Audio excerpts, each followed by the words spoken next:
Посол США в Узбекистане выступил против сообщений о том, что полицейские насильно бреют молодых мужчин-мусульман. Выступая на конференции в Ташкенте на этой неделе, Даниэль Розенблюм заявил, что нарушения религиозных свобод, наблюдаемые в стране в последнее время, могут свести на нет реформы, проведенные за последние 5 лет. Напомним, отдел по вопросам международной свободы вероисповедания Госдепартамента США в декабре 2020 года постановил, что Узбекистан должен быть исключен из его списка особого наблюдения.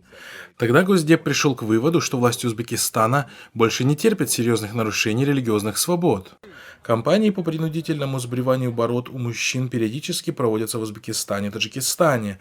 Обычно проводятся властями в целях отпугивания молодого поколения от исламских ценностей. Вот этих объяснительных уже в службе внутренней безопасности, наоборот, пытались повернуть ситуацию таким образом, будто я сам виноват, будто все, кто носят бороды, это радикалы, это будущие террористы и все такое, к сожалению. 6 мая пользователь Facebook Мухаммад Юсов Кабилов разместил в Facebook свою фотографию до и после, на одной из которых он был с окладистой бородой, а на другой чисто выбритым. «Мое фото, когда я зашел в отдел полиции и когда вышел», написал он в сопроводительном сообщении. «Оба снимка сделаны сегодня, а разница между ними составляет 5 часов», сообщил он.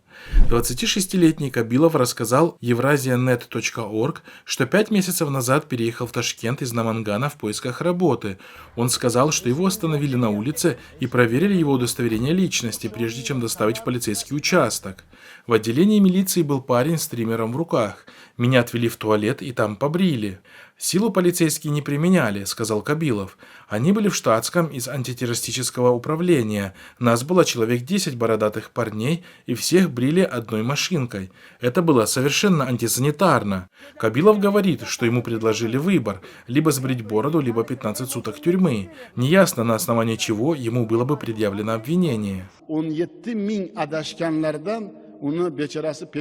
Напомним, после прихода к власти президента Шавката Мирзиёева религиозный контроль ослаб, и быстрыми темпами началось возрождение традиции ношения бороды мужчинами и ношения хиджабов женщинами. Однако, как изначально указывали аналитики, ослабление было временным и имело скорее популистский характер.